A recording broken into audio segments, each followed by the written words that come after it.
A plenitude dos tempos. Vindo a plenitude dos tempos, Deus enviou o seu Filho para remir os que estavam debaixo da lei, a fim de recebermos a adoção de filhos. Gálatas capítulo 4, versos 4 e 5. A vinda do Salvador foi predita no Éden, quando Adão e Eva ouviram pela primeira vez a promessa, aguardavam-lhe o pronto cumprimento.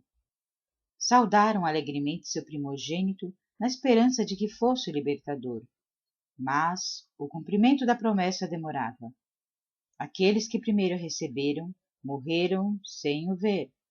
Desde os dias de Enoque, a promessa foi repetida por meio de patriarcas e profetas, mantendo viva a esperança de seu aparecimento, e todavia ele não vinha. A profecia de Daniel revelou o tempo de seu advento, mas nem todos interpretavam corretamente a mensagem. Século após século se passou, cessaram as vozes dos profetas, a mão do opressor era pesada sobre Israel, e muitos estavam dispostos a exclamar: prolongar-se-ão os dias e perecerão todas as visões. Ezequiel capítulo 12, verso 22. Mas, como as estrelas no vasto circuito de sua indicada órbita, os desígnios de Deus não conhecem adiantamento nem tardança. Mediante os símbolos da grande escuridão e do forno fumegante, Deus revelara a Abraão a servidão de Israel no Egito e declarara que o tempo de sua peregrinação seria de 400 anos. Sairão depois com grandes riquezas. Gênesis capítulo 15, verso 14. Contra essa palavra, todo o poder do orgulho e do orgulhoso império de Faraó batalhou em vão. Naquele mesmo dia, indicado na promessa divina, todos os exércitos do Senhor saíram da terra do Egito. Êxodo capítulo 12, verso 41. Assim, nos divinos conselhos, fora determinada a hora da vinda de Cristo, quando o grande relógio do tempo indicou aquela hora, Jesus nasceu em Belém. Vindo à plenitude dos tempos, Deus enviou o seu Filho.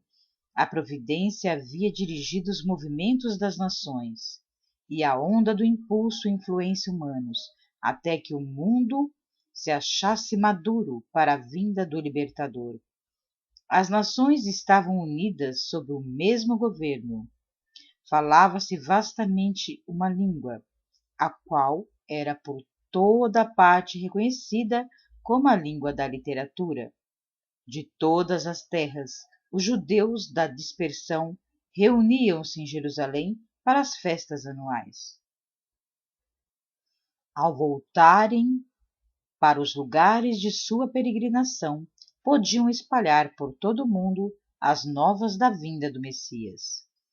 Por essa época, os sistemas pagãos iam perdendo o domínio sobre o povo.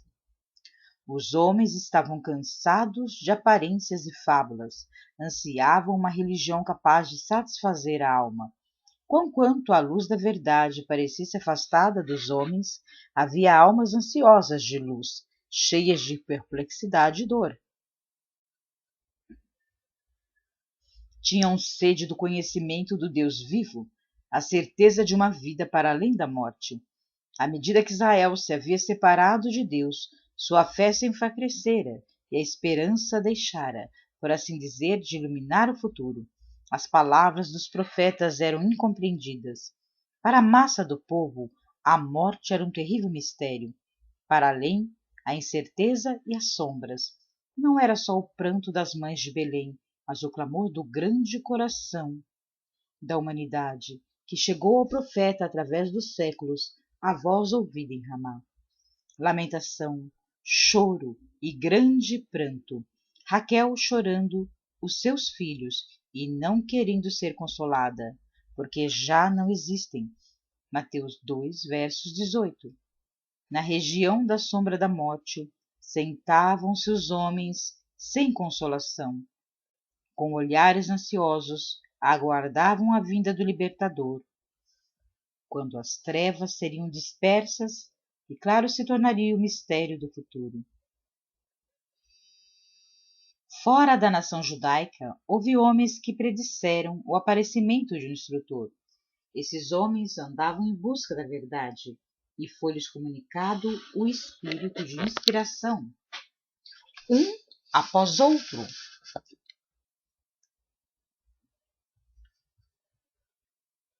Quais estrelas num céu enegrecido haviam-se erguido esses mestres. Suas palavras de profecia despertaram a esperança no mundo de milhares, no coração dos gentios. Fazia séculos que as escrituras haviam sido produzidas para o grego, então vastamente falado no Império Romano.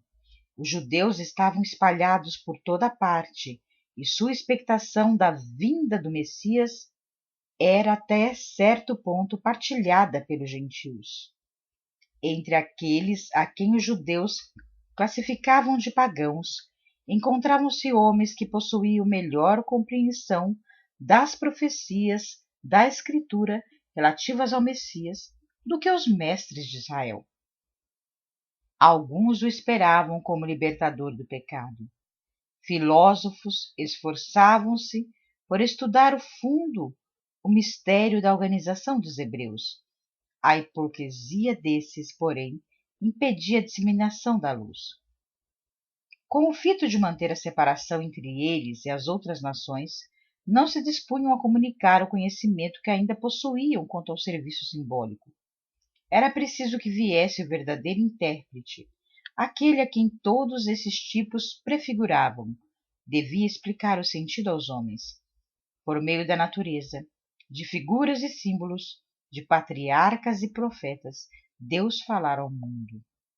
As lições deviam ser dadas à humanidade na linguagem da própria humanidade. O mensageiro do concerto devia falar. Sua voz devia ser ouvida em seu próprio tempo. Cristo tinha de vir para proferir palavras que fossem clara e positivamente compreendidas. Ele, o autor da verdade, devia separá-la da palha das expressões humanas, que a haviam tornado de nenhum efeito.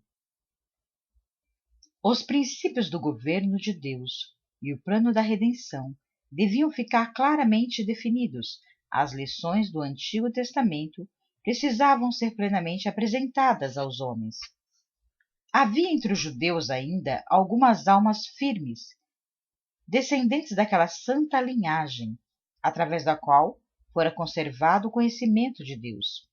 Estes acalentavam a esperança da promessa feita aos pais, fortaleciam a fé, repousando na certeza dada por intermédio de Moisés. O Senhor vosso Deus vos suscitará um profeta entre vossos irmãos, semelhante a mim. A este ouvireis em tudo o que vos disser. Atos dos Apóstolos, capítulo 3, verso 22. E novamente liam como o Senhor havia de ungir alguém para pregar boas novas aos mansos, restaurar os contritos de coração, proclamar liberdade aos cativos e apregoar o ano aceitável do Senhor. Isaías, capítulo 61, verso 1. Liam como ele havia de estabelecer a justiça entre a terra, como as ilhas aguardariam a sua doutrina, como os gentios andariam à sua luz, e os reis ao resplendor que lhes nascera. As últimas palavras de Jacó os enchiam de esperança. O cetro não se arredará de Judá, nem o legislador dentre seus pés, até que venha Siló. Gênesis capítulo 49, verso 10. O enfraquecido poder de Israel testemunhava que a vinda do Messias estava às portas. A profecia de Daniel pintava a glória do seu reino sobre um domínio que sucederia a todos os impérios terrestres, e disse o profeta: subsistirá para sempre. Daniel capítulo 2, verso 44. Ao passo que poucos entendiam a natureza da missão de Cristo, era geral a expectativa de um poderoso príncipe que havia de estabelecer seu reino em Israel e que viria como um libertador entre as nações. Chegara a plenitude dos tempos, a humanidade tornando-se mais degradada através dos séculos de transgressão, pedia a vinda do Redentor. Satanás estivera em operação para tornar intransponível o abismo entre a terra e o céu, por suas falsidades, tornar os homens atrevidos no pecado. Era seu desígnio esgotar a paciência de Deus e extinguir o amor para com os homens, de maneira que ele abandonasse o mundo à satânica jurisdição. Satanás estava procurando vedar ao homem o conhecimento de Deus, desviar-lhe a atenção do templo divino e estabelecer seu próprio reino. Dir-se-ia coroada de êxito sua luta pela supremacia. É verdade que em toda geração Deus tem seus instrumentos, mesmo entre os gentios. Havia homens por meio dos quais Cristo estava operando para elevar o povo de seu pecado e degradação. Mas esses homens eram desprezados e aborrecidos. Muitos deles haviam sofrido morte violenta. A escura sombra que Satanás lançara sobre o mundo tornara-se cada vez mais densa. Por meio do paganismo, Satanás desviara por séculos os homens de Deus, mas conseguira seu grande triunfo ao perverter a fé de Israel. Contemplando e adorando suas próprias concepções, os gentios haviam perdido o conhecimento de Deus, tornando-se mais e mais corruptos.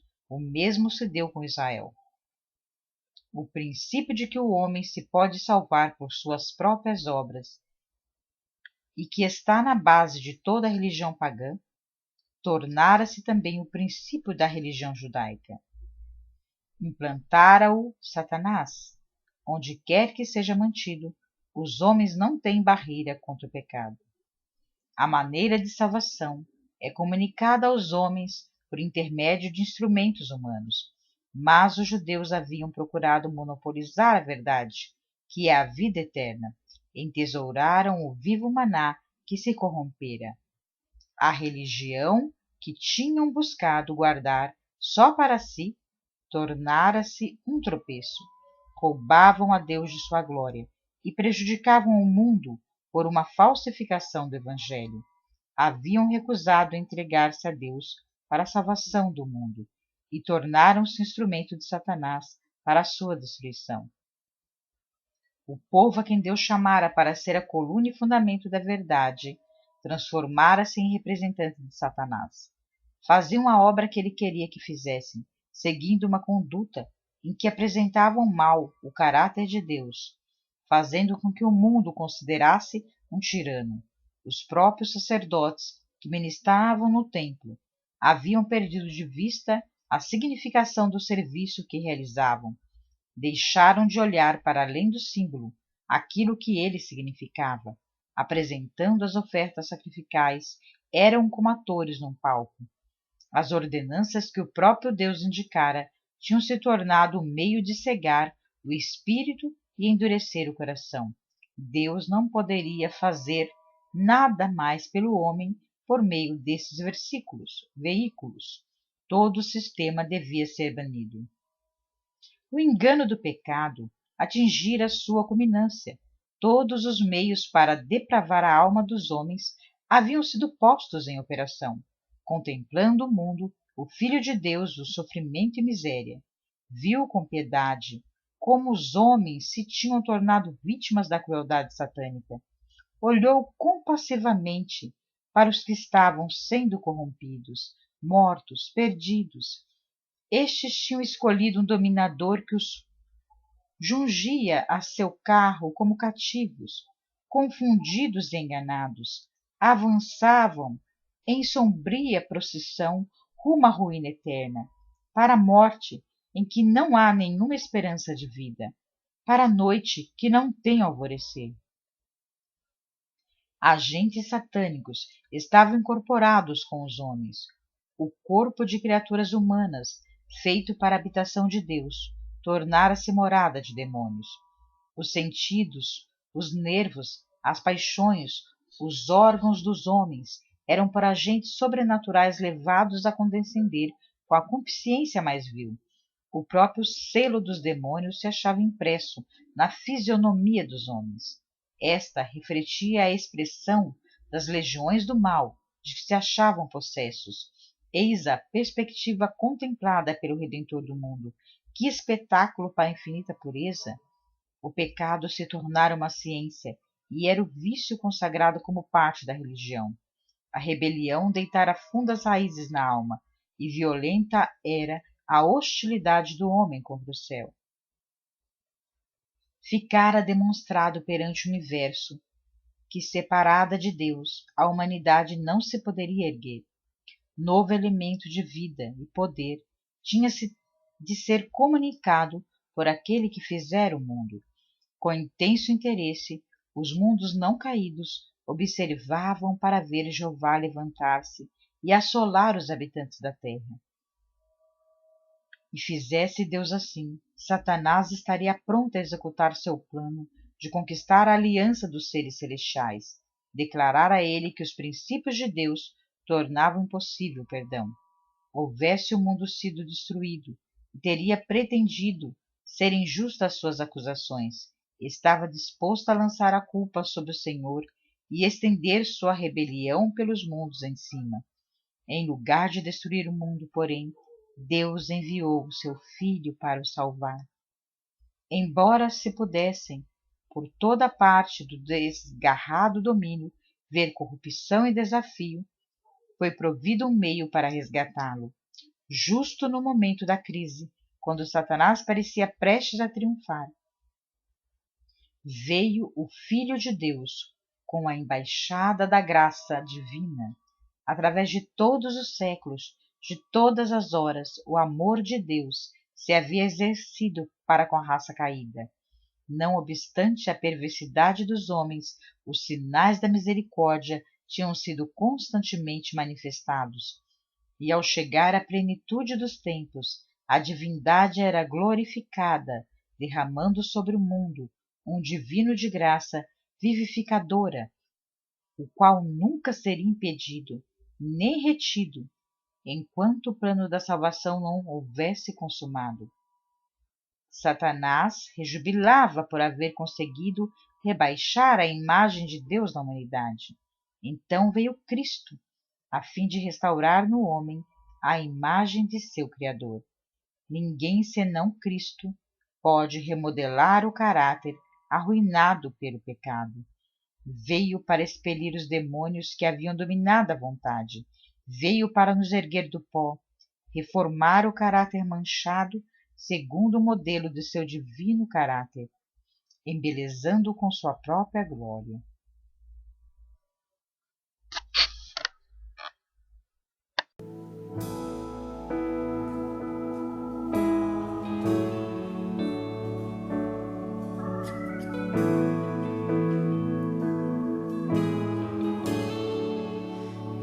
Eu sou o Senhor, Rei de Israel, Santo Redentor, com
a Ele prometeu isso.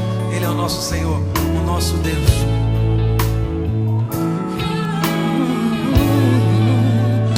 Eu sou o Senhor, Rei de Israel, Santo Redentor, começo e o fim.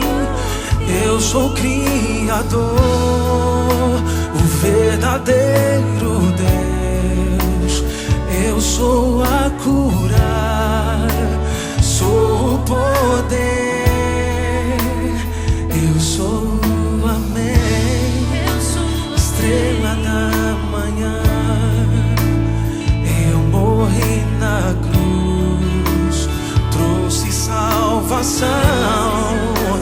Conheço a tua dor, ouço o teu clamor.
Eu sou teu Deus, de maneira nenhuma vou te abandonar.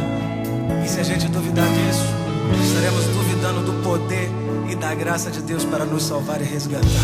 Ele é contigo. Graças a Deus, louvado seja o nome dele. Amém.